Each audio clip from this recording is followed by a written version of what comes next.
So, hello, this is Trey Parker. okay. This is Trey. And this is Matt, as we sound. We get to do commentary for our movie that we made 10 years ago. And honestly, I mean, I don't know about you, Matt, but I have not seen this movie probably since we made it. I watched the first 15 minutes a couple of years ago, and I was really drunk on TV. I came home and I watched it. About the first 15 minutes. That was it. It's pretty crazy because, you know, obviously we've done 10 years of South Park since this movie came out, and it's changed and evolved quite a bit. And look how shitty those shots are. So shitty. I mean, it's funny because I kind of, you know, we used to rip on George Lucas and Steven Spielberg for like changing their stuff, you know, like changing E.T. and Star Wars, and I kind of understand now where they come from. Like it's hard for me to watch this and be like, oh, well, let's just reanimate that real quick and make it look nicer and better. But obviously that would be bad because then it's not what it was. It is. Look how junky the animation is. Yeah, it's pretty hard for me to look at. I think that we watched this movie, we went to the premiere and we told everyone we weren't going to watch, and then we stood out in the lobby, and then we snuck in and watched it. Yeah. I think at the back, and that's the last time I've seen this movie. Because this was 99, right? It was 99. It came out August 99, I think. What happened was, I mean, really, this movie came out, we had done season 1 of South Park, which just did great, and everyone loved it, and, I mean, obviously not everyone loved it, but... enough people loved it. But enough people loved it. And then we went through season 2, and everyone said, oh, now it sucks, and, you know, it's lost all its... Which it really basically did, because season 2 was really pretty bad. Season 2 was definitely our sophomore slump. Yeah. We just kind of listened to a lot of people telling us, okay, well, now you've had this big success, now go do, you know, real quick while you can, go out and get a bunch of other deals and do a bunch of other things. So we did basketball. Yeah, so we did all this other stuff. And we kind of like... Basketball in the South Park, we did an album, I think. Yeah, we did before or after the this? Chef Fade Out. No, this was like during this time. It was before the movie, I think. Yeah, it was before the movie. But anyway, we were just, you know, spreading ourselves way too thin and doing what we thought was normal, which is, you know, okay, well, now you've got a successful show. Now you let other people kind of, you come and oversee it, but you let other people write it and direct it and all that stuff, which is what, you know, most people do. But we after doing that for a season, we realized we didn't want to do that. And so we came back and really, you know, started doing everything with the show again. But what happened was this movie happened after that second year when everyone was just like, it was basically over, and we even thought we thought South Park was done. I mean, we're like, okay, well, we had our run. We really thought we were going to get the 6 and that would be it. So we thought, oh, we lasted 2 years. That's pretty good. And we're like, well, we're going to make this movie. And all the press that we were reading that was coming out was basically like, ugh, a South Park movie. Like that's so over now. It was definitely at the low point of South Park when everyone was just kind of like, well, that was fun, that was a fad, and now there's a movie coming out. Which, by the way, I think like all the time when I see a movie version of a TV show, I'm like, oh, Jesus, the movie version of it. Yeah. And so I totally remember we were working through the spring and summer of '99, I guess it was, and there was a real Swansong feeling to the whole thing. There was a real sense of like, well, we came out to L.A., we got a TV show on the air, we made it, we were on the cover of Rolling Stone. And now we're going to do this movie, and it's just our big, you know, middle finger to I don't know to even who, like why we were so mad. I think we were mad mostly at like the MPAA we'd had troubles with on Orgasmo with, and we, you know, and then I think we believed, even though it's not really true, that there was a lot of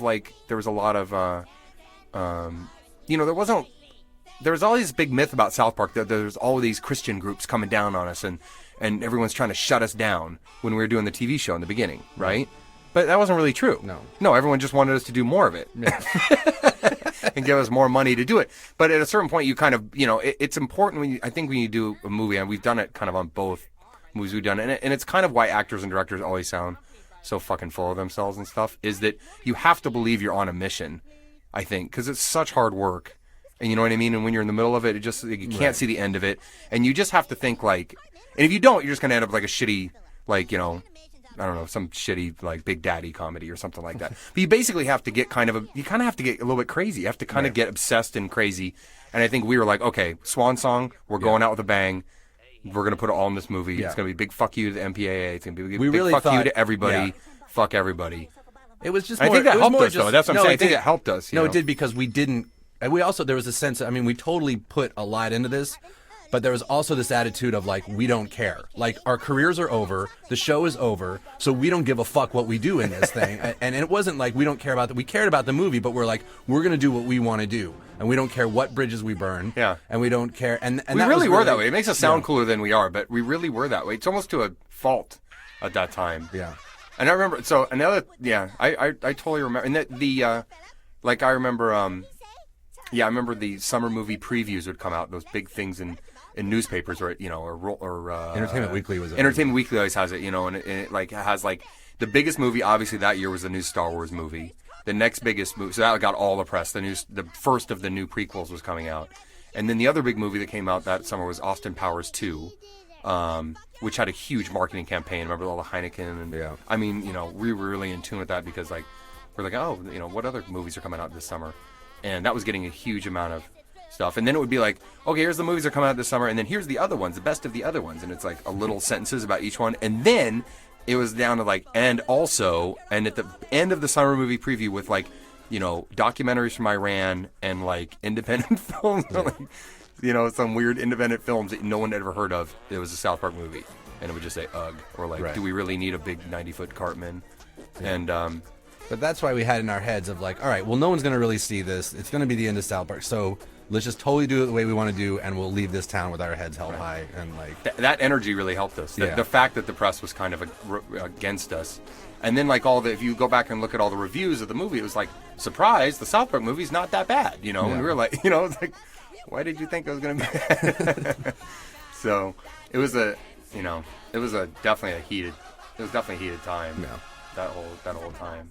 The first, and part of why we're sort of talking in broad strokes here, because to sit here and talk scene by scene, like we honestly don't even remember doing half of this stuff. I mean, you've got to keep in mind that we've done 150 some episodes of South Park between this movie. It's like I really don't remember making this movie very well, but I remember these, the big things, and one of those big things was, we first came up with this idea of like, okay, let's make an R-rated cartoon about an R-rated cartoon coming out, and that was really what we thought was a cool movie-worthy idea. And the first big fight we had to fight to Paramount was, of course, they wanted us to make this a PG-13 movie. That's right, yeah. And at first they were just saying at meeting, and at first when we were just writing the script, they would say, okay, well, we'll talk about that later. And then they would have meetings with us where like, guys, listen, we really need to make this PG-13. And we're like, dude, the TV show is PG-13, or maybe even like we can't make something that's less than the TV show. And then they literally brought us in one time, and I won't name names, especially because I don't remember the names of the people that were there at Paramount. But they brought us in. It was the head of marketing and another guy. Yeah. They brought us in and they set us down, and they basically put on an infomercial for us where Matt and I sat there, and they came, and one of them came out and said, guys, we just want to tell you the difference in money that you'll make between an R-rated and a PG-rated movie. And we're like, okay. And they literally had graphs. Yeah, and they had graphs and like easels. See, a PG-13 can get into these markets and this and do that later on cable, and an R-rated could do this and that. And then the other guy at Paramount would go, hold on a second. Are you actually trying to tell me that because it can do this on cable, it'll make more money there? And he's like, that's right, Jim, or whatever his name was.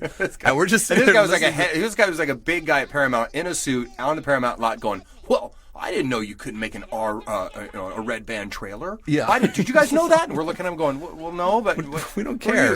You're literally at a shill in the meeting with us. Yeah. Thinking we'd fall for it, but we didn't. I don't know. It was just for us. It was either an R-rated movie, or there was no reason to do it. Yeah, I mean, and plus we had come up with this. I remember when we came up with the idea, and like most things, it's like we literally came up with like half the movie in 25 seconds. We were sitting there. I remember we were at Jennifer Howell's desk, fucking around and doing nothing, like skipping work. And one of us said something like, if we do a movie, it should be about the kids trying to sneak into because we want to do an R movie. It would be about the kids trying to sneak in the Terrence and Phillip movie, and it's rated R. And then the other one said, yeah, and then they go to war with Canada. It was like that. It was like, seriously, in like 20 seconds, like, okay, there's the movie. And then all the hard work began. But I totally remember that we came up with most of the movie in like 20 seconds, sitting at Jennifer Howell's desk. Yeah. And it's pretty funny to watch too, because there's so many new I mean, it's weird to think that right now the movie that defines South Park doesn't even have Butters in it. Like, it's crazy. Like, how would you like to go see the school counselor? How would you like to suck my balls? As far as all another big fight was getting it to be a musical. Yeah, that's right. That was a big thing because, because the first film we did back in Colorado, Cannibal the Musical, was musical. And then we did Orgasmo, which we should have made a musical, but we didn't. Right. It was supposed to be a musical. That was the fucking sweetest movie of all time. Yeah. Made a musical. We thought about it, and then we kind of wimped out. And then, partway through this, it became, not right at the beginning, but partway through the movie, it became kind of clear, we kind of came on this idea of kind of making fun of the big Disney musicals that were kind of big at that time, the big animated Disney musicals, and parodying them and using that kind of as a template. And we'd already kind of got them to buy off on the R-rated, cartoon, and then going in and saying, and we want to make it a musical. And this is before, this other thing is, this is before the Chicagos, right. And there was a big revival, Dreamgirls, and now musicals are in and everything. This was when musicals were just like the kiss of death. So if you go back and, look at all the marketing and we didn't tell anybody it was musical in any press. No, and Paramount was cutting all the trailer and like keeping the music out of it. They wouldn't say anything about the music until it was all done. Then they were really into the music, but they got nominated for Academy Award. Yeah. Oh, wait a second. Oh, I guess that's good. And we were lucky to be, and kind of within that, we're just by kind of luck, we were teamed up with Scott Rudin, who's a musical guy and who really knew from the beginning, we want to do songs, you want to do something musical, you got to get this guy Mark Shaman. Yeah. And, that partnership ended up really making everything happen. Yeah, because without Mark, the songs would have been dinky little. They probably would have been edited out eventually, actually. But, yeah, he really made them grow into a huge. Like I remember the fart tap dance thing. A lot of that was Mark. Remember, we came in and he was like, "Hey, check this out," and he had done done this little fart tap dance thing. And so he brought this whole like Broadway legitimacy and Broadway kind of feel to that. He took my dinky little songs and turned them into like something that sounded like a real, legitimate song. They were amazing. We got busted for swearing. Our mom said we can't ever see the Terrence and Phillip movie again. Oh, that's too bad. You should have seen Kyle when his mom showed up. Well, it's weird. Here, like right here, there's Chef. He's long gone. He's been gone, good, literally and figuratively. He's gone for a while. Yeah, he's not around anymore.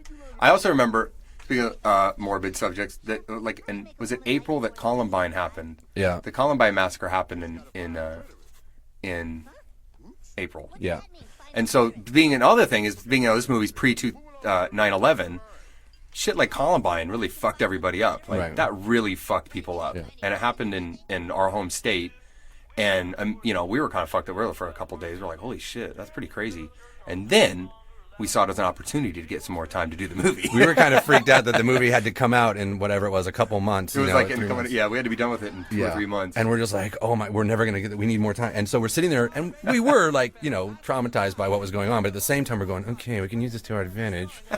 And so I think we wrote I wrote or we wrote a letter. Don't say who, okay? Because I want to be able to say so we wrote a letter to someone at Paramount, and the response we got was awesome because we basically wrote a letter, and it was a sincere letter because although we did have ulterior motives, it was a sincere letter of like, look, we're doing this big movie about Colorado where a bunch of violence happens, and is this really the right time? The response we got back from this person at Paramount was, get in the fucking studio and finish your movie. Yeah. All right? That didn't work. That's a fucking face, Uncle Pacq. You're a bunny-biting bastard, Uncle Pacq. I told you that we won't stop. I told you that we won't stop. Back to you, Tom. Thanks, Midget. Shocking report. The controversy began in the small mountain town of Sawphf, where the local PTA. I remember other funny stuff. Actually, we just have funny stories, and they're really stories of stories because that's all I can remember is like. It says all a fog. I remember the other thing that happened is we had a almost a mini mutiny because I don't remember when it was right in the last couple months that the Star Wars movie came out in May. It must have been Memorial Day probably, right? Yeah. Yeah, it must. Yeah. Right. So we were still heavy and like just trying to finish the movie. We had probably had 8 weeks left of production or something like that, and something like, and I don't remember the exact thing, but let's say the Star Wars movie came out on a Friday, but I don't think it did. But whatever, it came out on Friday. And it was like the first showing, whatever it was. And it's like, we came in the office one day and like half the crew was going to go, remember that morning? And like half the crew was going to just go see Star Wars at 2:00 in the afternoon. Yeah. Like the whole crew was going to get up and go see Star Wars. And it was this weird thing where like in geek culture, that was just this de facto national holiday. Right. Which was like, well, I don't have to be at work. The Star Wars movie's out. And we're like, what? You can't go to the Star Wars movie. We've got to finish stuff today. And they were like, I have to. They were like, we have to go. We have tickets. And we're like, you can't go. And it was this big Yeah, we deal. almost lost the entire building. They go in to see that, and then of course they went and saw it. Maybe the next day, and they were like, realized what a piece of shit it was. But to lose your job over that fucking movie, but... Well, what's pretty crazy about, because we were doing this in one building. We had a building, which is actually the same building that we now do South Park in now. Yeah. We were doing the movie, and then we were doing the TV show at the same time. We had to keep the TV show going, so we were doing that in another building about 2 miles away. And we were running back and forth trying to do both, which was, it was tough. But we knew we had to keep the show going because it's pretty funny to this day, and this part might get edited out. So if we suddenly switch topics, it's because Paramount edited this part out, or maybe they'll just play some music or something. But to this day, when it's really funny how it's Matt and I we have not really made any money off of this movie. We made basically. Well, we made our script money. We made our script money, which we were nobodies at the time, so that wasn't much at all. And everyone thinks, oh, well, South Park movie, that's this big cultural thing. It was just, it was a big movie. It wasn't at all a big movie when it came out, but it wasn't a bad man, and it didn't do badly. I think it did 60 million domestic box and it office. Cost what, like 18, 19 to make, something like that, 20-ish. But it's like, anyway. It's really funny because to this day we've really made nothing off of this movie. Not only that, they told us something like it's still $40 or $50 million in debt. Yeah, it's like fucking. Paramount Pictures. It's not Paramount. That's all Pictures. No, that's probably, everybody. That's the way it works. That's how it works. Yeah. TV, on the other hand, is very lucrative. Yeah, get into TV. And T-shirts. T-shirts are super lucrative. Get into those. Get something you can sell T-shirts and get into a TV show. Yeah, but don't make movies. They just don't make any money. Even when they do, they don't. But yeah, most of the good stories we had in this too are fighting with the MPAA. Fighting with the marketing department. We had a fight with the marketing department where Matt literally hid the negative of the movie in the trunk of his car. No, it wasn't about the movie. It was of a trailer. Oh, of a trailer. That's right. He hid the negative of the trailer because we hated it so much, and people blew up. And we basically got Austin Powers. It was going to go on Austin Powers too, I think. Yeah. On the front of it, and we hated it. And so we took it, and I put it in the trunk of my car and went home for the weekend or something. Because, their guys, they cut a trailer that was basically like they were cutting an Adam Sandler trailer because that's all they knew how to do. So the trailer for this movie was literally like, get ready for the laughathon of the summer. And then they took shots from the movie and added all the, like, record scratch, and then, like, people hitting into walls and going, and it was like, oh, and it's like, they're boys and they're about to find out that R-rated movies, and it's just like one of those things. And we're like, no. And we're like, you don't this is everything South Park is against. And so we cut our own trailer that was like, it was the one that I guess originally went out, but I finally went out, but it was super dramatic and really serious and made it, and that to us was the funnier joke. And it's not like anyone thought, oh, it's a drama. It's like it still worked, but their brains just didn't. The marketing people's brains just didn't work on. They just didn't if you didn't have record scratches and horns honking, they didn't understand how it could be comedy. So we're just like, no, you're not showing this trailer, and they're like, well, no, we have to. It's going today. We're like, no, you're not. And then Matt hid it in the trunk of his car, and then we didn't really hide it. I just put it in the trunk of my car. And then they sent letters saying, basically, we're suing you. No, we're gonna arrest you. Yeah, because that's property of Paramount Pictures. Yeah. And a lawyer called and said, our lawyer is just tough and he'll stand by us no matter what. And he was like, you guys, you really need to give back that negative. That's actually against the law. Like, they're actually gonna call the police. Yeah. It got pretty contentious. I mean, I think that at a certain point on the movie, when we were actually doing the movie, not after it came out and everyone liked it, we were doing the movie, I think that if we didn't do the voices, they would have taken us off the movie. I think we were in that territory for a while, where they were so pissed off at us. We were so uncompromised. So we were so like. And meanwhile, all we're reading about is how no one cares about South Park anymore. So like, fuck you guys, you're nobody. And we're like, fuck you. It's pretty funny thinking about how rad we thought we were. We're really important. They have to kiss our ass. It never gets any easier. Yeah, it's like we were just noticing here how everyone's shirts is the same color as the walls. All the doctors and nurses, like the worst fucking. Definitely something we kind of catch now. But so this is where Kenny goes to hell. Right after this scene when he's left alone, and this is a good example of the animation when Kenny goes to hell. We had to hire an outside place. I forget who did it. Because we're like, let's do this rad sequence, like 3D really real awesome animation. real animation sequence, and So of course we couldn't do in our system and with our stuff. So we hired this out of house place, and it took them months to do it. Remember? I mean, it took us months to give them notes. I mean, look at this stuff. So it's like, just hysterical. We can do this now at South Park in a night. we could do. I mean, we could probably do this sequence in a couple of weeks here now, full thing. Easily. Would you think like a week maybe? Yeah. And they probably could too. Everyone's technology's better and everyone knows more. But like, I mean, look at it. We do this stuff like this on the show all the time. Yeah, I mean, now this stuff, you have these kind of effects just like built into all the programs, and it's just like, it's kind of like, I mean, so far everything I've seen in this sequence, we literally could do in a night here. Yeah. And I think once we got into, we were looking at storyboards and everything for the actual hell sequence when the like 3D characters are coming out and stuff, and obviously that stuff still takes That takes a little more time, but not nearly what it used to take here. Little boy, you're going to hell. Set my voice rushing the buzz. And this is the we got James Hetfield to sing this song. Yeah, which is pretty nice funny enough to because do I it. remember we were temping all the songs, of course, and so we played it, and then I sang it, and then, and I pretty much, I mean, I'm not a great singer, but I can pretty much sing like that guy.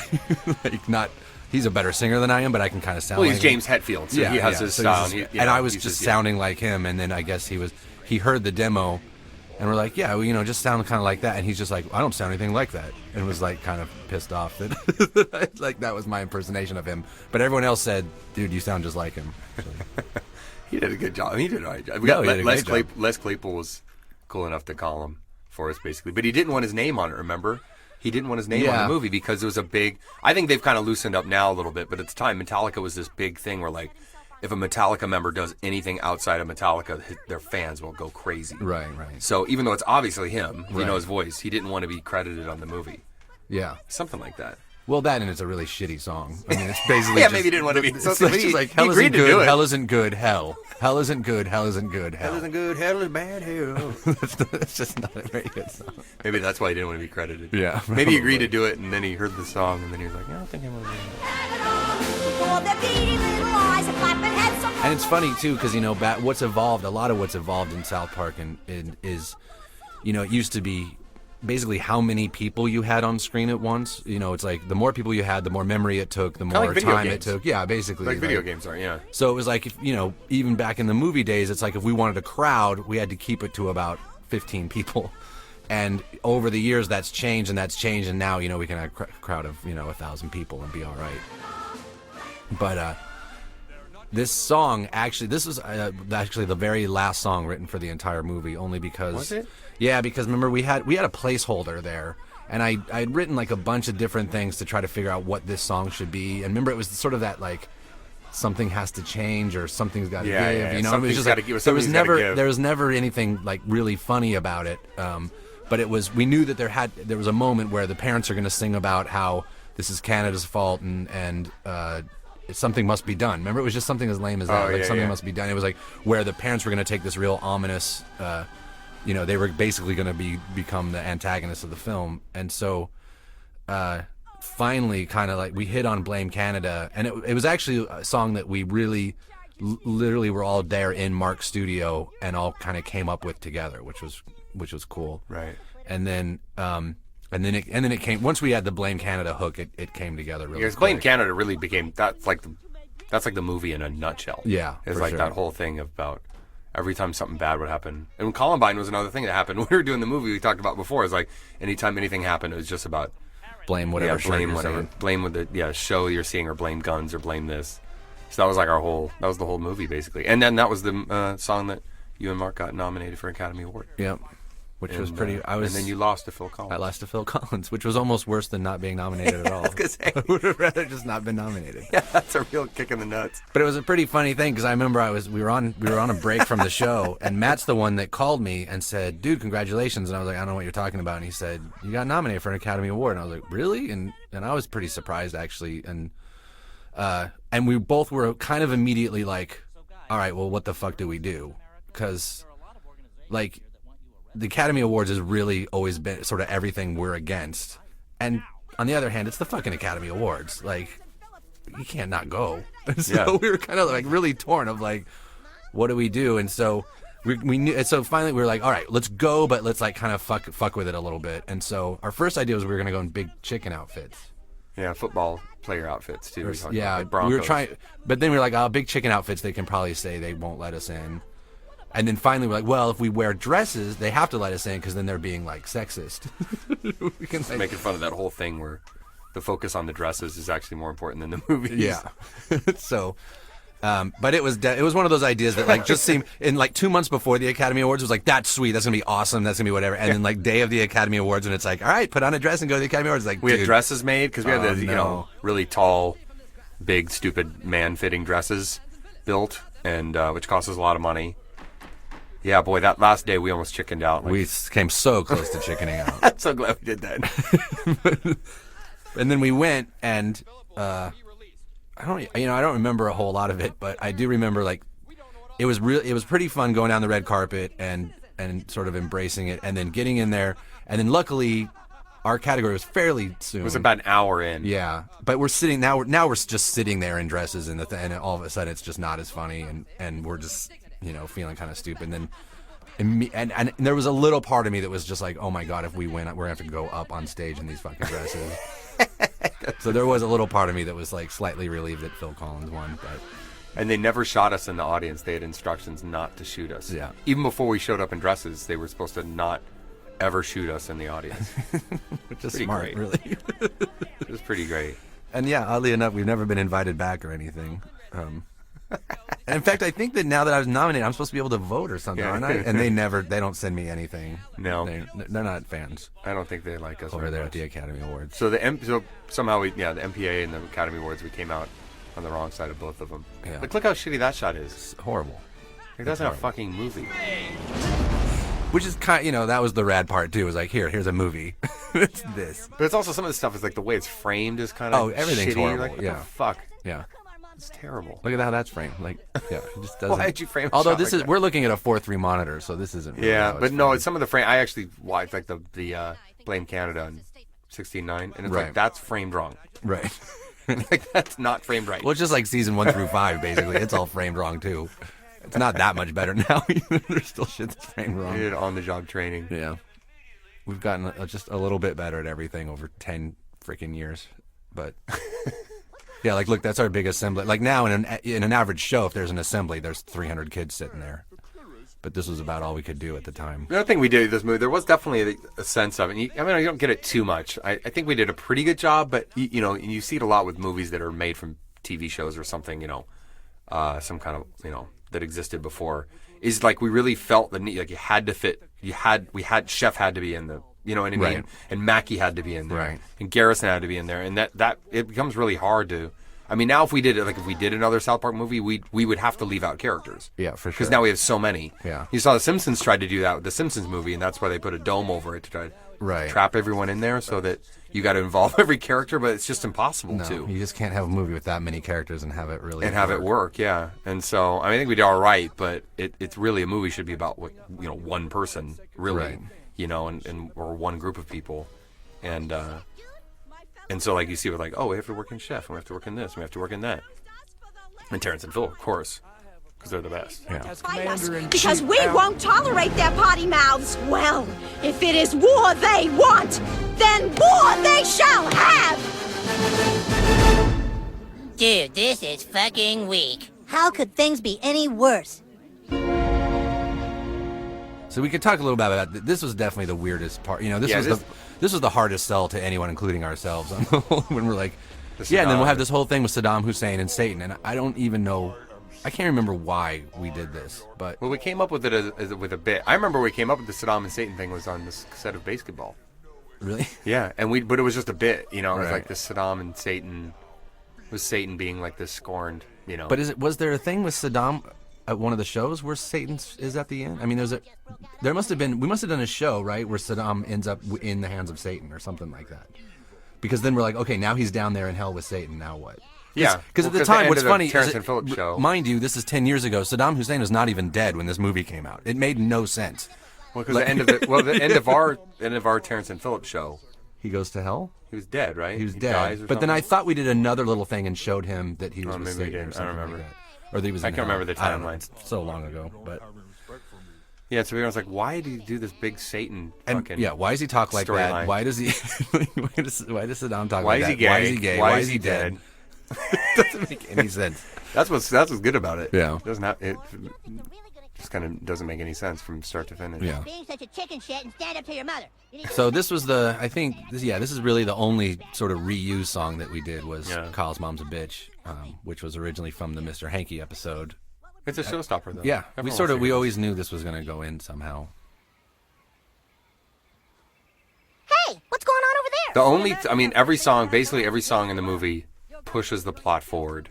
The only one you can kind of make a case maybe kind of doesn't is It's Easy MK. Yeah, that you don't need that song. That song could come out. Every other song you absolutely need it, or like in this song you need this. Right, Cartman because something sing this happens song, from this song. and then she sees him sing this and and gets he gets pissed a off. V chip put in him. Right, he gets a V chip put in him. And In fact, the V chip. I remember the V chip was inspired by. I have a dog that I got right around this time. I got a dog I probably had like a 2-year-old dog at this time, and Mr. Yes, and he had a total barking problem. So I Oh yeah, I remember that I thing. put a, you put these he had a really bad barking problem. I didn't know what the hell I was doing. Like, I would totally raise a dog differently now. But at the time, I got him one of those, it was a little shock collar you put around his thing.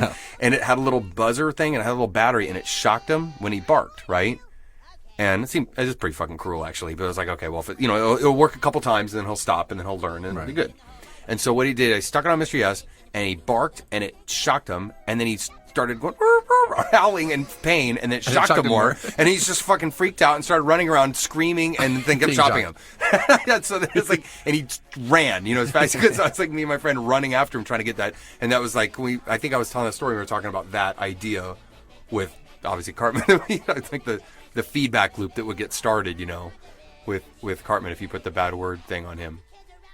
Because that's a V-chip collar was inspired by Taco. They still sell those stupid things. How crappy this is. Yeah, it's all pretty crappy. But we're not going to go back and fix it. George and Steven, we're not going to go back and fix it. So we just cut there because we actually really run out of things to talk about in 30 minutes. Because me and Trey don't have a whole lot to say to each other about. Well, it's pretty funny because it's Matt and I. Matt and I are sitting here in a room talking about things, A, that happened 10 years ago, and B, that we're like an old married couple. Like we both know. I know that. I know. So that's why our stories sound like we're kind of underselling it. So anyway, we brought in through the magic of audio editing. We've cut and we brought in Butters, Eric. Hi. The real Butters. Hey. This is Eric Stow, who's the current animation director of South Park, and also the only animation director of South Park we've ever had. So he was actually that's not true because now Ryan Quincy is the animation director of That's South true. Park, and I'm now a producer. Eric's really? the producer. Yeah. Oh, congratulations! I didn't know. Yeah, that. thanks, Trey. But we'll always think about you.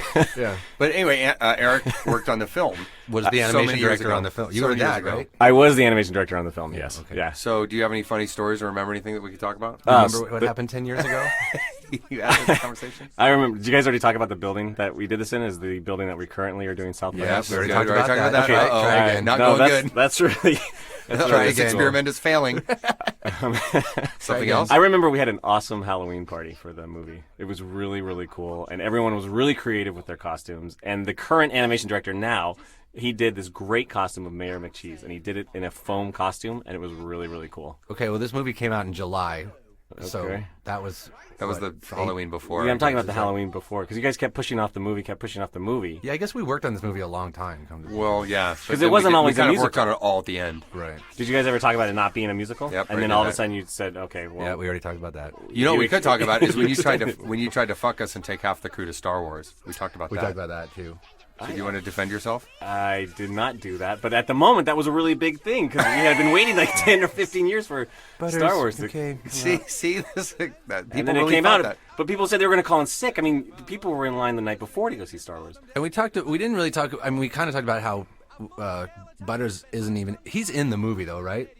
I mean, I think he's in a background. because we had that kid that looked like that. We just hadn't named him Butters yet. I don't think. Right? Yeah, you started doing Butters when we did that 3-part episode where it was cat orgy. Right, Yeah, right. that was the 2 minute first hot time tub. Butters And that was the after. first time I read Butters and was like, oh fuck, okay. Because Butters, Eric Stow, was the Butters before we had a South Park character named Butters. We called him Butters. We call our animation director, now producer, Butters. And There's so- Anna Wolovic. There's we- Anna Wolovic. She was. Oh, yeah, that's Anna. Yeah, she was our lead technical director. That's right. Yeah. What's she doing now? She lives in New York City. She lives in New York City. She just came through town last week. I thought maybe she was a producer or something. No. If you stick around long enough around here, we'll make you a producer. We won't know who you are.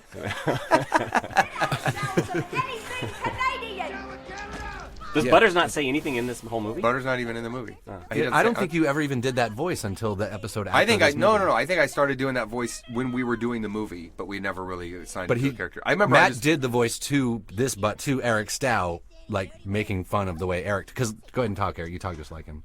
Which I don't. But originally, Matt would talk. Okay, that's not like me. That sounds exactly like it. Which one is which?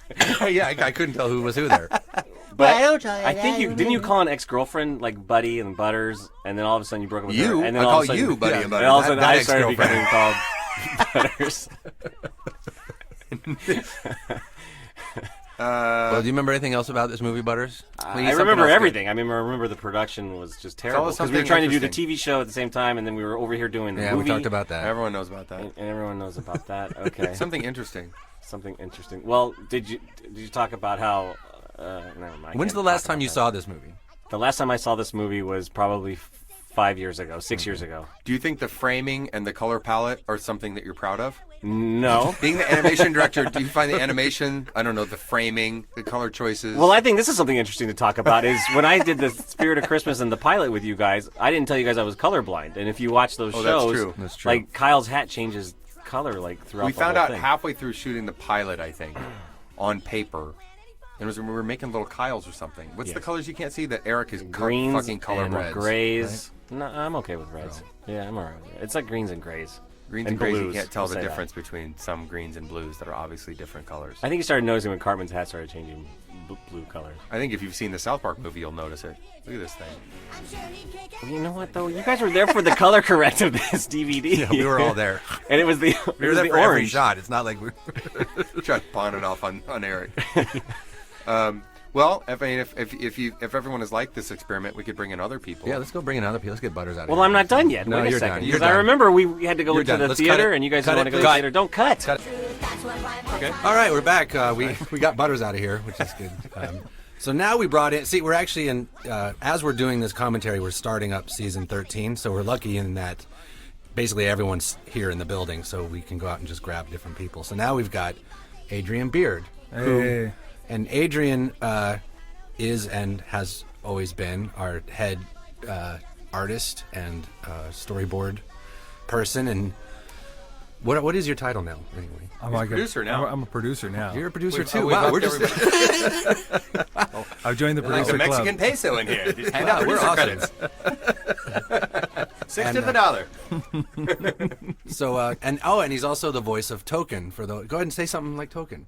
Hey, Yep, that's it. We speed it up a little bit. And that's Token. Because back when we first started doing Token, Adrian was the only black guy that worked in our building. That's right. I think. We didn't have to go pay someone to do the voice. We got Adrian to do it. Like, well, who's a black person? Let's see. Who is our token black person? There he is. Adrian. Get over here. You know what's funny? Remember this? It's like remember when we did what was the song we sped up some song and Adrian. What was that? Remember we did a a Token song. you never. 'cause- Was it the? It was a Lou Rawls Rawls song. song. Lou Rawls. And Adrian can't sing, and so but we got this, 'cause Adrian does the voice of Token, and then we licensed a Lou Rawls song, and it seriously sounds exactly like Token. If you speed up Lou Rawls, he sounds just like Token. Speed up Lou Rawls, he sounds just like. But anyway, I guess we should get back to the movie. But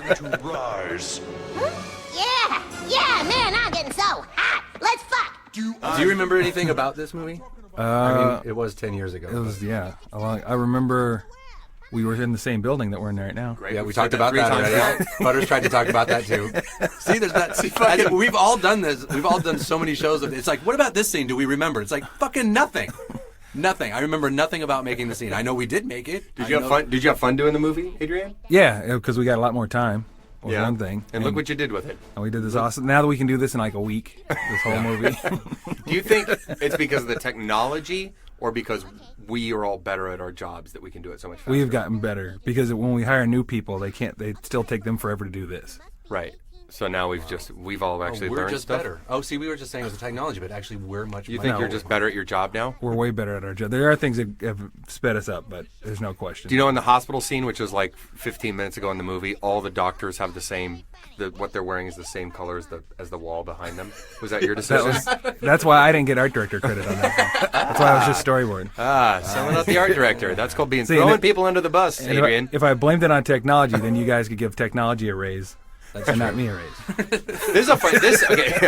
This scene where it ended up being the Scheisse video, we tried. It was going to be blowing a horse, a bestiality video, and they said the MPAA said no, you can't do that. So we put a Scheisse video in, and they said that's better. Yeah. And it actually, when Carmen's mom was blowing the horse, there was not like you didn't even see anything. I think we put a little but you sound didn't in see, it. And so we're like, all right, fuck you, MPA, and we actually put in the shit and all that stuff, and they're like, that's better. Okay, good. At least she's not blowing a horse. MPAA. This is one of those scenes that they made way, way worse. But do you? So you were going back and forth too, right, between this and the show? I was being called back and forth. Like when Greg had a problem, I'd go back and help. Greg kind of remember. Oh, that's Greg right. Postma kind of took over the show. So you were mostly working on the movie. Yeah, but they'd call me back and forth for like. You guys did an episode with a bunch of funny little creatures. I forget the name of them. Oh, that stupid Jackophis. The Jackophis one. You're responsible for that too? Yeah. Wow. Good job, Adrian. What do you remember about this scene? Do you remember anything from the movie that's interesting for our fans? Do you remember seeing the movie? Do you remember going to the premiere? I do remember going to the premiere. Was that fun for you? I remember I was on a bus and you guys were in limos. That's the way. Goddamn right. As it should be. And has that changed over? Did we get you a limo now? Yeah, I got a limo. Like last time we went to the Emmys, I had a limo. So Hello, I'm a producer. see? I'm a producer now. Yeah, Mr. Big Shot. Great. I remember this was kind of a new thing for us when we were doing. This was like one of the first times we did transparencies. Yeah, look at how high tech that is. Actually, yeah, I do remember like looking at the scene and being, wow, we're real cartoonists now. This is super cute now. All right, well, see, this is hard, huh? Yeah, it's pretty hard. It's hard. Like we've been having to do this for like 40 minutes now. 10 We've years been doing removed. this over the course of 3 days. Yeah, and it we may do sound like 5 we've been minutes doing at a this fucking constantly. We time. haven't. We go do writers' meetings, we try to come up with new shows, and then we duck in here for 10 minutes and try to talk about the South Park movie, which is pretty hard. So we're gonna get some more people. Let's go get we'll go get somebody else. We'll be back. It'll be a surprise. Cool. Okay. All right. back. Here's So a big surprise. Today's special guest star, actually, this is only 5 minutes later, but we went out and we got Ann Garofino. Hi. Ann was and is producer on South Park forever. Or I guess, what are you now? I don't know. You must have I'm been the promoted executive to... producer. Jesus Christ. What the hell are we now? You promoted me to executive producer Emperor? at season 1. Oh, congratulations. Thank you very much. That's about how it went, too. Good job. But we're wondering, because Anne, as like everyone else we've brought in, worked on both this movie, simultaneously working on the what season was that? Like 3 or 2 or 3? Like Yeah. a long 3. time ago. So what do you remember about this movie, Anne? Well, I made a list of things. I'm used. That's very Ann. See, that's It's very why me. Anne's executive producer. Exactly. Well, I worked last night till 11:30 at night. Made a Unlike list. you guys, I actually did. But maybe you may have. Usually, I'm sitting in the other room listening to you say stuff, and I'm thinking, no, that's not how it See, went. Isn't this Right. fun? Is Yeah. that Now you're in the more fun hot over seat. here? This Have is fun. great. Did you talk about how you arrived at the title? Did you talk about what the original title was? No, we haven't No, talked we about that haven't yet. talked We've talked about this story before, I think. It's another MPAA story where the original title was South Park All Hell Breaks Loose. Right. Yeah. Which, by the way, is a fucking lame title. No, but it I'm is glad what we- happened. But it is what It was happens. about hell, I mean, though. that is what happens. It in is the what movie. happens. Like, it makes sense. Oh, that's pretty good play on words. And the MPAA said, no hell in the title. And we said, well, what about Hellraiser and they said, Hell's well, Angels? no, this is a cartoon. The cartoons have a different thing, and that needs to be a G-rated title. So we said, all right, what about South Park Bigger, Longer, and Uncut? Thinking then they they would went- get the joke. And they would go, and they went, okay. They went, okay, that's fine. And then apparently, Scott Rudin told us that a week later, when someone from the MPAA called and said, hey, wait, we just got it, and you can't call it that. And Scott's like, nah, too late. You approved it a week ago. And we already printed We already 10,000 printed posters and yeah. all this shit. So the MPAA totally screwed them. So that's why we have a big penis double entendre in, Yeah. in the title, because of the MPAA. We didn't like it. They made us do it. I'm sure you talked about how it became a musical. The first time I remember that we knew it was going to be a musical was we were doing shows in the old building. We were doing the TV show, and Trey came in with a couple of songs he wrote like the night before. He's like, what do you think of this? And he played the songs, and we all sat there, and I was like, well, What songs were they? Do you remember? Uncle Fucker was Uncle one. Funker was one, and the other one was, I think you did a little bit of the Satan song. I think it was this one. Yeah, the song we just saw. Yeah. And we were like, wow, this could be a musical. And then you went and told probably Scott or the studio, and they were like, Scott was excited about it, but other people were kind of like... Yeah, we already talked about how the studio was super against Yeah. it. Okay. That's I remember Uncle Fucker, the original title was Monkey Fucker. Oh, that's right. It was No, the- Pig Fucker. No, the original title, weren't you? Right. Face, But Monkey the big, Fucker? I remember it was like the big thing was because we were trying to actually go back to the short, the Spirit of Christmas, and do that's things right, from yeah. that. And the big thing from that was Pig Fucker. So it was like, okay, let's do a song called Pig Fucker. And we're like, well, I already did Pig Fucker, and then we made it like we tried Monkey Funker and Donkey Fucker. No, when we got down to Monkey versus Uncle, and we had a real long thing about which one's funnier. Was fucking your uncle funnier or fucking a monkey? And it was definitely Uncle was definitely the right choice. definitely the right choice. Yeah. Did you talk about how you stole the film at one point and put it in the trunk of your Yeah, car? we already talked about that. Okay. Did you talk about Chris Borkovic? That's like not even barely movie related though. That was like, I mean, there's this big long in the other like part of us just being dicks to the studio basically was that they wanted to release a big music video that's right. simultaneously. Yeah. So they got Kid Rock to do Cartman's Mom's a Bitch.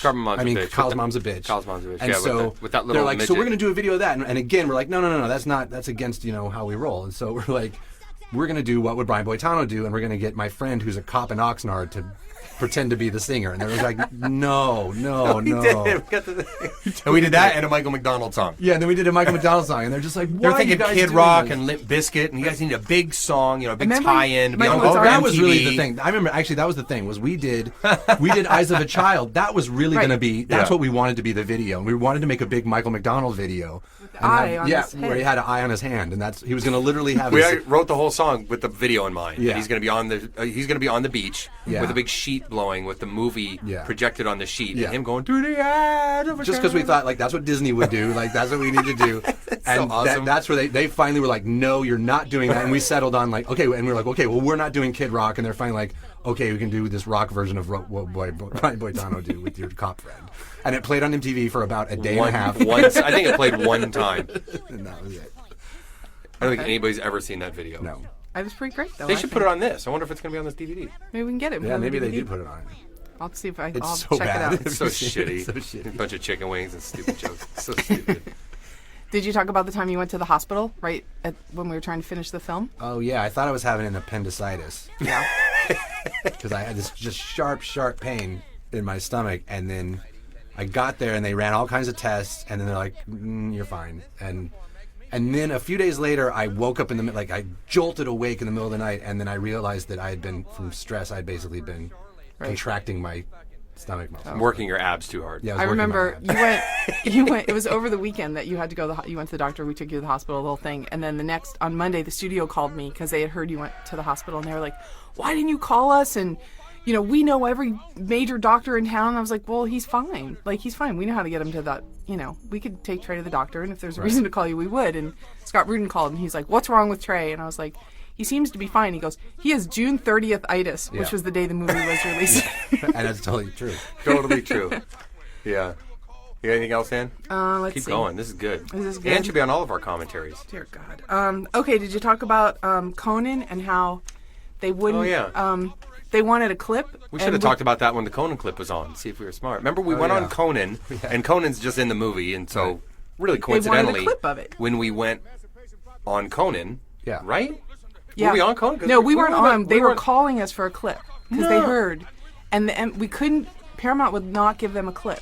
Yeah, So but we were going on. We were going on Conan. Oh, you I were? think. Yeah. Yeah, we Oh. were going on because That's the time they got us the helicopter ride. yeah, we got a helicopter Oh. ride. Yeah, because we had to get into the we flew a helicopter from JFK to Manhattan Yeah, because that was awesome. we had to because we weren't going to make the Conan Yeah. show or something, but we totally did. But they couldn't get a clip. So then Conan's people went out onto the street went and down got to a bootleg. Yeah, went down to Canal Street and Right. bought a bootleg, and then because the MPAA, being the MPAA, here's another big thing about the MPAA is that the MPAA not only rates the movie if you are a studio and you work under their system, every piece of advertising material and promotional material has to be rated G. Right. So, which is pretty fucking hard with our movies, with anything we do. So it's hard to and it's really hard to if there's anything at fault of why parents took their kids to this movie, thinking it wasn't that bad, it's because it wasn't because of us, because we tried to tell the world that it's like this really naughty movie. Right. But we couldn't. They wouldn't let us cut commercials, trailers, and if you go on the Conan show, we have that shot of Conan jumping out the window or whatever. Right. We couldn't use that on the Conan show. Conan wanted to use it. We wanted to use it. The movie's coming out, but the Paramount couldn't give the permission, so they had to run down, buy a bootleg, and show a bootleg copy of the bootleg. So the copy they showed on the air was something they got from. It was so dumb, you know what I mean? And the same thing happened with Team America, where I think people went to it thinking it's a Muppet movie, right? Because we couldn't show all the good shit. Right. Now you can do red band trailers on the internet, which is pretty sweet. We'll do another movie someday. Did you? I know we had Brooke Shields at the Conan thing. Did you meet Brooke Shields after that or something? Weren't you on the Tonight Show with Brooke Shields or something? We were on the Tonight Show with Brooke Shields way before this. I think that's why she's in the movie with Terrence and Phillip. Dave Goodman just reminded me of this story. You'll remember this when I tell you. But the reason that was, we were at a party somewhere. It was the same. It was the one where Mike DeLuca got. So we're at a party and that doesn't mean and Brooke Shields came up to us or me but she said, "Oh my God, I really wanted to meet you." And I said wrong. I said, and now that I have, I think you're a fucking asshole. Like you're joking. Like I was completing her thought. But she completely took it wrong and was basically like, "Well, now that I've met you, I think you're a fucking asshole." Oh, no. And she looked at me and was like, "Oh," and she just walked away. And I was kind of stunned, going, "Well, why'd she walk away?" I was like, "Oh, she thinks I'm. Oh no." And then that was it. And the next time we saw her was like a few weeks later on the Tonight Show. And if you watch that clip, that's actually what we're talking about with Brooke. We're like, "Listen, you were at that party. I didn't mean like you were an asshole." Well, now you've cleared that up for all time. Yeah. There you go, Brooke Shields. Good. There you go. She is an asshole, though. Oh, she's really nice. Did you talk about the first time you saw the orchestra, the symphony play Uncle Fucker? Oh yeah, that is pretty true. Like the first experience of going into the Paramount studio and there's a full orchestra there, just like you see in those one of those big stages, and your movie's showing up on a big screen, and they're all just obviously so professional and awesome, and they're sitting there warming up and doing whatever, and it was so cool, and then we walked in and they're playing Uncle Fucker, and to see that with a live orchestra was just that was really awesome. A 90-piece or whatever, It was really timpanis powerful. and cellos and all sorts of instruments you don't know their names. Yeah, and also really funny because I don't think they knew they were playing. They were realizing what they were playing as they were they're playing. just sight reading. They just show up that day. It's just a gig for them. Yeah, they don't even know. Yeah, they don't even know. I don't think a lot of them heard the words when they were just going dum dum dum dum dum, and then they heard it afterwards. Yeah. Anything else, Ann? Well, I think one of the things you should do if you are in the mood to do it, you wrote a letter to Paramount, and you said it was your favorite memo of all time. Oh yeah, I could read that. You should read that. It's been on the internet though. Well, you should still read it for the commentary, but I have to go get it off. I have to get it off my wall. Right. We'll do that after. We'll do that after the next. Special guest. Do you talk about celebrity voices? How you got different people I to can't be really stuff? remember. Well, like George Clooney was the doctor. Yeah, that was cool. He's good He's good too. Yeah. And who'd you? Eric Idle's in it. I mean, that's like one of our Idle's in it. heroes. That was pretty cool that he was in our movie. Yeah. And then We'd that's have to all. get the list. No, I there are don't other remember people. anything about it. Okay. Mini Drivers in it. Yeah. Maybe we just asked people and they did it. I'm sure you talked with Eric about how we had some other studio make Hell, which now is so easy that we could do we it. did that. Yeah.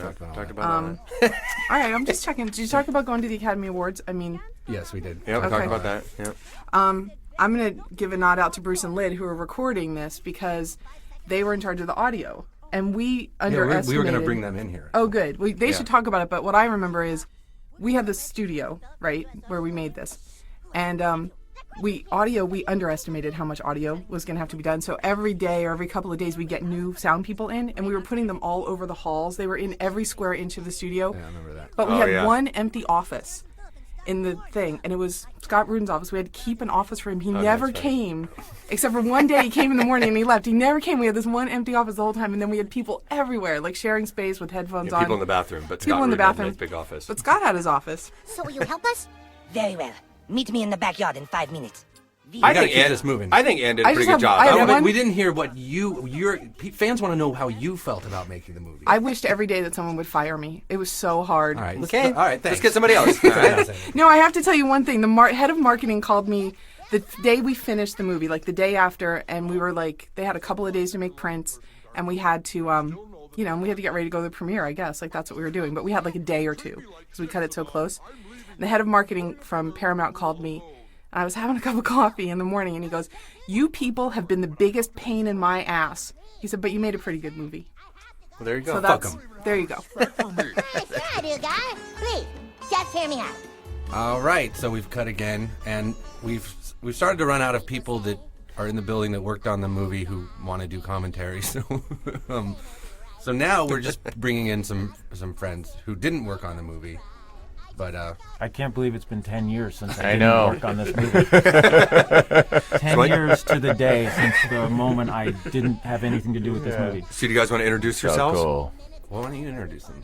Vernon Chapman from Vernon's he's got his own very cool shows, but he's got his own career. He worked on South Park for a long time, but not till after the movie, right? Yeah. Vernon was a writer on the 2000. show for about 5 years. Voices Towley. And then he went and did Wonder Shows and Xavier Renegade Angel, which are great shows. The best show on television. But what Vernon's most proud of is he's the voice of Towley. Oh, yeah. You think we could coax him out of his hole? What would Tally say about the movie? We might get a visitor later. Oh, wait, no, he's an intensive care. He's got cancer.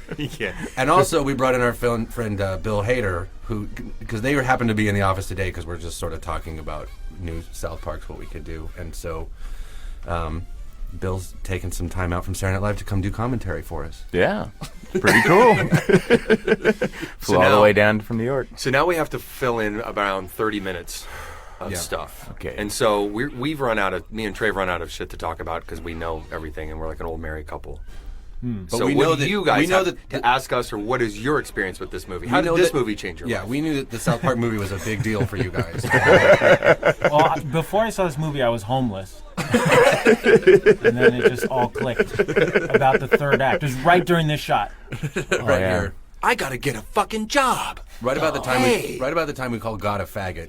Yeah, I was like, Eureka! Which is actually one of the most things I'm most proud of about in this movie. That you outed God finally? We finally outed God. Yeah, we You called got God to say faggot. Barney's pink pussy, too. Yeah, we did that too. I think that was a big.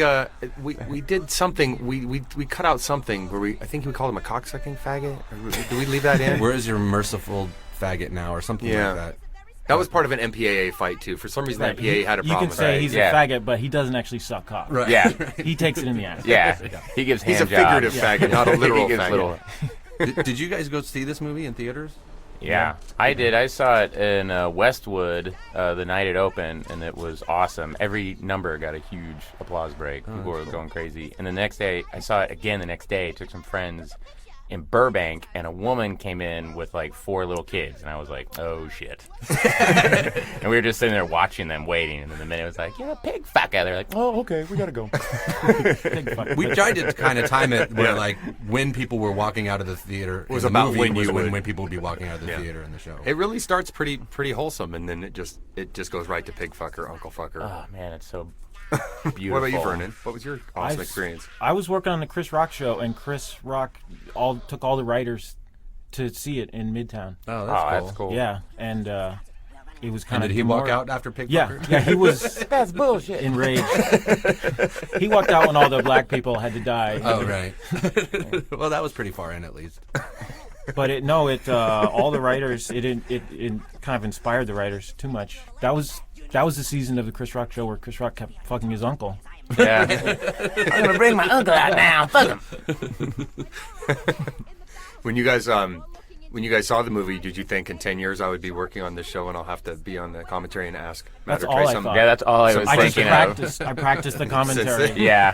Here As I you am. can tell, I remember we I really... was saying this, and I remember I said this. Do you guys think the third act holds up in retrospect? Oh, I yeah, don't. it totally works. Yeah, I don't. Actually. Without the sound, it. it's awesome. Yeah. Yeah. Look how I like shitty the that one shot is. But I don't know Okay. what else you would do. I mean, I think it holds up as well as a lot of movies' third acts do. Oh, yeah, a lot of Yeah. movies third acts suck. Yeah. Yeah. Way better than Iron Man this is- third act. Yeah. Yeah, oh yeah. You don't have like a ho ho ho. Yeah. Well, there's no I'm evil. real new thing. Or Yeah. the new Batman where they have the third act, fourth act, fifth act, sixth Yeah, act, yeah. seventh Yeah. act that all suck. Yeah. Yeah. Oh, there it is. That's the part that really. The first man. the first and second act of the new Batman movie are pretty good. Were great. It's the last 5 acts that are pretty I thought bad. the first 2 acts of Iron Man were awesome, and then the third act just. Oh yeah. Right. We should have just done that for the third act. Just do it. It's like, okay, you've met the 4 boys, but now here's the big bad version of the 4 boys. I'm going to kill you. Oh no, it's big bad versions of us. We got to fight them. I got a bigger, greener hat and a bigger, bluer hat. It must be Act 6. Oh, no. Act 6. Oh, movie's about to end, guys. He just did all the stuff Iron Man. They spent the whole movie showing how awesome it was to make all that shit, and then this guy just made a little bit bigger version. Yeah. And he knows how to work it perfectly. Yeah. No, that was so you watch the guy slowly. He knows how to work it. He's Robert actually Downey way Jr. better than slowly Robert Downey evolves into this cool thing, and that's what's so cool about it, is watching him kind of suck at it and then get better and then get better, and then this one guy goes, "I'm gonna do that," and then 10 minutes later he's way better and in a bigger So wait, suit. you've never been in that suit before? No. I think he actually went too. Yeah. That was the He sound does. that He does pick up a car and go. Smoking a cigar. Yeah. Jeff, can you play it a little bit bigger? We could just talk about Iron Man and Batman the whole time. We just did. This is awesome. Did you guys talk about the Oscars yet? About going to him? Yeah. Yeah, we did. We did a little bit, yeah. We did, actually. We talked about the whole thing. Yeah. We already talked about that. What made you choose that color? Of We didn't talk about red. that. We did talk about Jennifer Lopez. We saw you at the Vanity Fair party. Yeah, Pushed and you, right? all she did was push me. No. And not like in a oh you kind of way, but in a like fuck, in an honest like fuck you kind of way. Holy shit. Because it wasn't. But you know what? I don't think it was it was from the ass. Jennifer Lopez episode of South Yeah. Park. Yeah. Yeah, Well, she had good reason to shove either one of Yeah, us, for sure. because we heard, and this is pretty great. We've heard it twice now from 2 different sources, that there was some movie that she was shooting at the time, and that like techies and PAs and stuff like that, whenever she walked by, would under their breath be like, "I like tacos." And then why that she would make her just mad. get Yeah, furious. let's Yeah, about push you. I do like tacos and burritos, by the way. We should apologize. We should send her some tacos and burritos. Yeah, we should.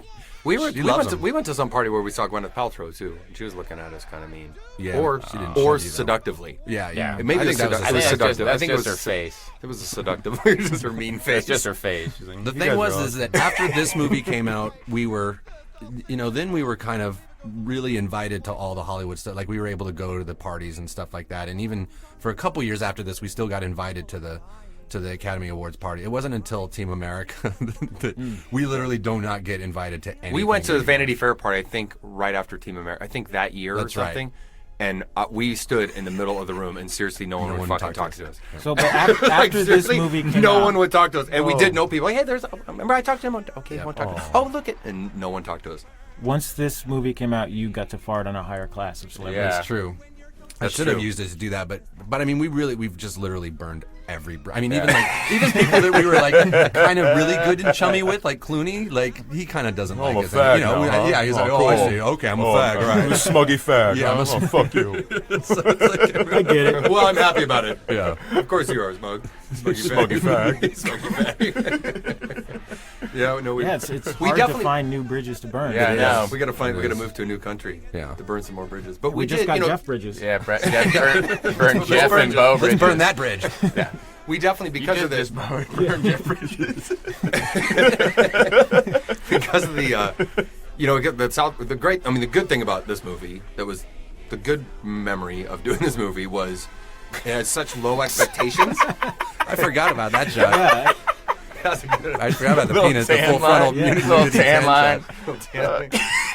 Is because everyone, because we talked about before, way like 65 minutes ago and 4 days ago on this commentary, when we talked about how expectations were so low for this, because Yeah. everyone was like, fuck that movie, and no one wants to see a South Park movie. Then when it came out, it wasn't a total piece of shit. People were stoked.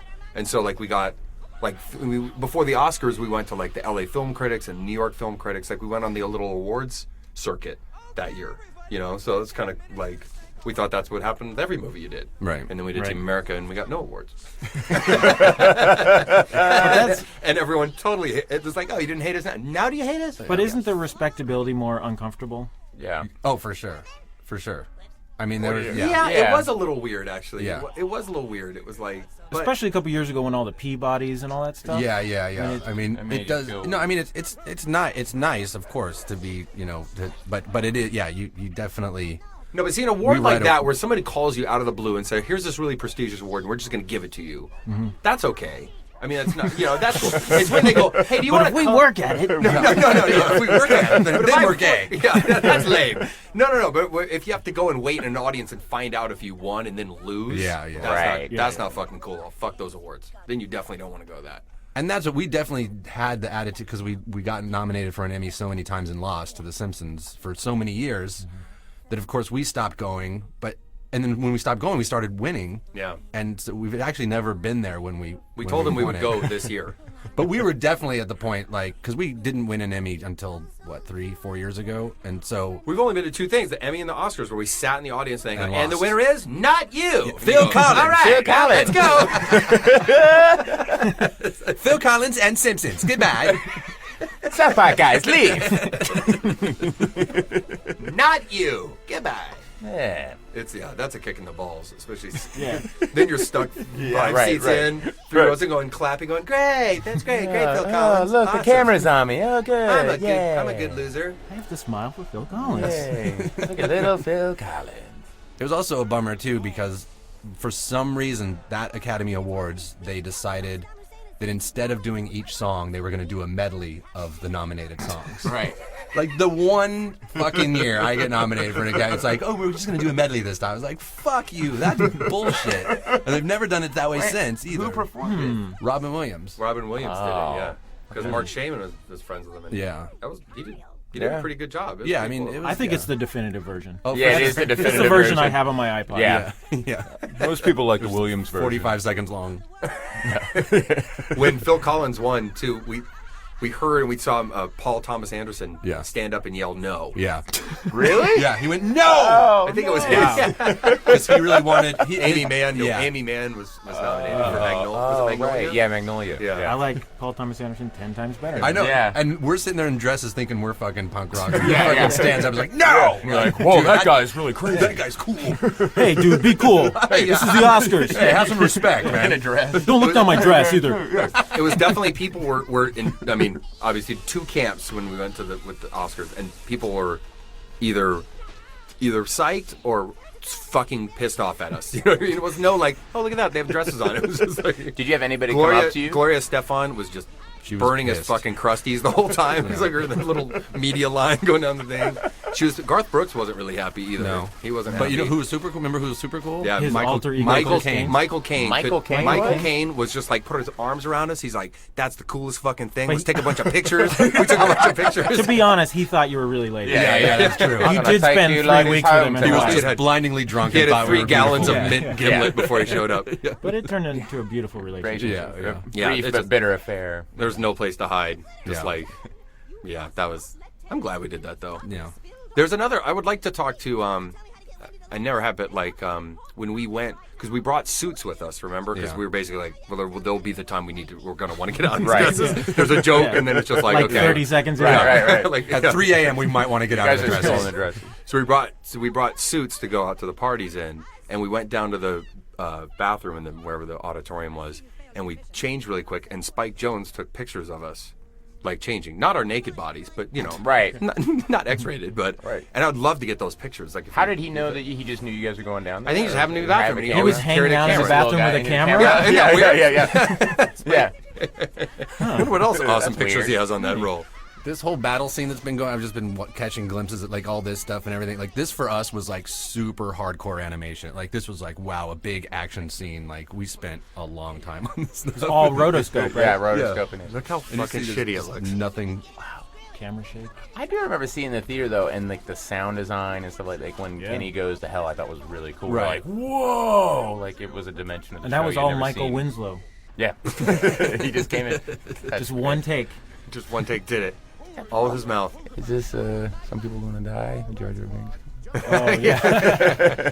People gonna die. Some people gonna die. This is Operation Get That was, Behind I the think, Darkies. This is Operation the Chris last- Rock Yeah, walks right out there. of the theater. Yeah, right there. That was that was the last shot we put into the movie. We did that very last minute. Oh, We we Jar did Jar the Binks. trailer? Yeah, Right. we saw the trailer. Like, And what then the and we fuck didn't is that thing? actually it wasn't on seeing the trailer. It was because the movie had come out, the Star Wars movie had come out, and we were in post on this, and then we couldn't even bring ourselves to see the new Star Wars at the time. We didn't even go see it, but everyone was telling us about Jar Jar, and so then we put it in there. So you'll rip on something without seeing it. Absolutely. Oh God, that's the best way to rip on something. Yeah. By hearsay. I hate to have to back something up with knowledge. What if I love it? Yeah. What if I love Jar Jar? Then we'll lose that joke. I'd rather keep the joke and be totally wrong. Hate is so much easier. That's so stupid. Look at he's climbing up the wall. There. Look how crap it is. We don't have that shot in. People wonder how he got up the wall. It was originally a 20-minute scene of how he got up. Yeah, exactly. Well, you didn't know Kyle's a gecko. Yeah.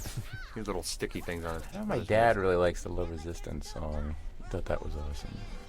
Yeah, that was my big, because I'm a big sucker for Les Mis, so that was, I wanted to do a Les Mis thing. He actually played it once, like, just go here, real quick, guys, listen to this. And like went to that song. Did you sing that?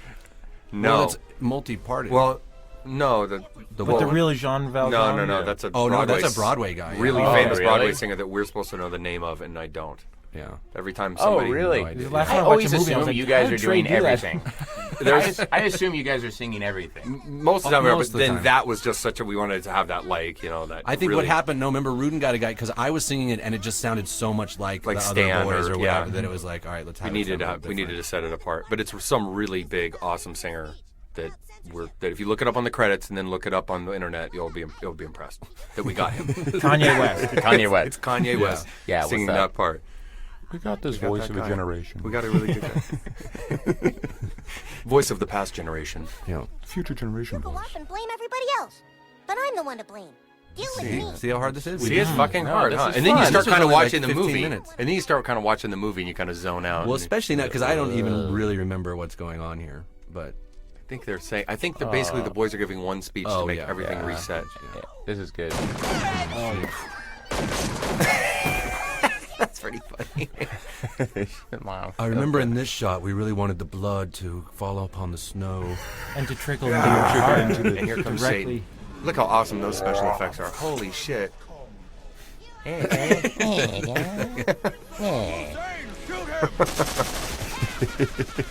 There we go. That's some good animation. Here's some demons. Awesome. That's like hell big, breaking loose. It's like Ghost. Yeah. Now begins 2 Wow. billion years of Oh, wow. darkness. See, that stuff in the theater looked really cool. I thought it really did. I was Yeah. like, whoa. The hell stuff is awesome. Well, I but did. it's The hell also- stuff was so cool. But it was also back then. I mean, there wasn't a lot of the the crappy animation Right. show. There's so many crappy Right. animated shows now Right. that are Right. that look better. Like even our own that look so much better now. That's why it looks just crappier now. Yeah, a lot of shows now use the old real fire trick. Right. Shitty Yeah, animation, yeah. real fire. Yeah, that was yeah. No, I mean, when we did the movie, this looked way, way, way better than the show.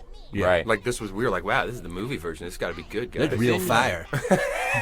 This is how all movies were back Yeah, right. Yeah. 1999. It was like $6. Yeah, Cartman, do it. Oh, I remember. Yeah, I remember this was just like that. We were like, oh, look at that. We did a rack focus. focus. Oh, there's this big Matrix shot. This was a big money shot. Bullet time. Yeah. Is this pre-made? Yeah, that was cool. They stole the shot from you. Yeah, they did, stole they the did. shot from us. Fucking Wachowskis. Yeah, here it goes. See? Oh my god. Wow, I didn't even remember. That actually looks kind of cool. Yeah. Yeah, that one looks pretty cool. Hey, come on. I mean, that looks really cool. It's just like, but why? Just a little dirt on him. Blink, blink. Yeah, that's our Oh, shot. That took about a year to animate. Wow. This movie's Oh pretty yeah, good. because he's got the V chip, so he's Yeah. swearing up a story. Yeah, Yeah, that's he's a good shooting idea at it. actually. Yeah. Mhm. That's not a. You bad didn't remember that? No, every Dude, I'm that's telling you, I do basic. not remember this fucking movie. I'm telling you, the movie's really good, man. Yeah, you I've should written check it out. so much shit since then.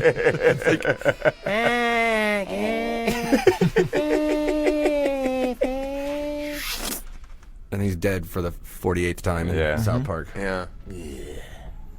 We're actually we're talking about right now for season 13. We're talking about bringing Saddam back. Yeah. Yeah. We came up with kind of a cool show idea the other day, so we might do that. People love Saddam Hussein. It's their favorite South Park character ever. Yeah. He started as a South Park Yeah. character. Yeah. And then And then someone started. That actor really had a head on him. Went to Iraq and took it over. To go back the way it But it must be ending soon, right? I think. No, it's coming up soon. It's really close. Because they Yeah. all sing the Mountain Town. Yeah, they song, stay right here. Yeah, and then the whale comes up. So we had Free Wilsiak in this too. Does Terrence and Philip reset, or are they dead? Everyone gets reborn, I think. Oh yeah, everyone in the war. And right. wait, who's the voice of Kenny? Mike Judge. Mike Judge. Oh, that's Yeah, we had Mike Judge do that voice. Which just says "see you guys" or something like that. See you guys. It's pretty funny because if you do it, Mike Judge doing a kid voice and speeding it up sounds just like Matt and I do. Right. Yeah. It sounds like one of us. I flew all the way from Austin for this. Better than sounding like Beavis. Yeah, totally. I'll see you guys. I honestly That would be great. That'd be Turns great. out Kenny is Beavis. Thanks, guys. See you later. Twist ending. At that Westwood screening when Kenny spoke, the kid behind me went, "Whoa!" That's so Chris, it's so dumb. It was like they couldn't. They're like, oh man, I can't believe that's amazing. How'd they do that, dude? How'd they make that kid who can't speak speak? Can you speak? Oh yeah, see, they come back with flowers. Yeah, "Yeah, flowers it's and about rainbow. then." And there's Yes, the city. Oh man, Jesus Christ. everything's coming back to normal. Thank God. The great thing is, doesn't it cut through the eyes of a child too, like right on the? Does it? When it goes I to know credits? it's in the credits, but I don't know if that's Is what it it cuts last? to. I can't Yeah, remember. I think so. I That think song it comes cuts to on Brian midway through. Boitano, I think, first. Because there's a little more energy, probably. But that song, that's the one with Eyes of the McDonald. Child. Yeah. Found my hand and I still can't find you. Found my hand. The best was having him come in and record that. He was just like fucking perplexed. he was basically like he was saying shit like basically like whatever for the money, man. Yeah, he did. He did. Yeah, he said something like beggars can't be choosers. Like, well, thanks a lot for doing this. Yeah, thanks for doing this, man. We're really psyched. He goes, well, beggars can't be choosers. Really? It is a cartoon. You can pay me in food. Put up Yeah, man. Can I crash at you guys' It's been place? it's been kind of lame lately. I Would gotta you like do to whatever buy I some can. pressed flowers? I got these T-shirts for you. That was supposed Jeez, to. that guy should be working. Yeah. He was great. He did a good job on that song. Yeah, he did Michael McDonald real well. Yeah, the best Michael McDonald impression. Look at those fireworks. And there's Free Wilsiak. Yeah, well, yeah. Wilsiak's gonna die 7 years later. On the moon. I think it's gonna happen. He just gets to fly to heaven. This is awesome. Today's. That's it. We fucking did it. Wow. Thanks, you guys, for getting us through the last 30-some minutes. Wow. All right. Do we have to talk through? We ready. don't have to talk through credits, do we? They don't do. No one talks through credits, right? This guy's an asshole. This guy's an asshole. Yeah, actually, jerk. this would probably be the easiest part to talk. Yeah, we talk about people. We talk about people. There's Butters. That's me. Yeah, we shouldn't talk through this. Yeah. Boitano was in the Alps.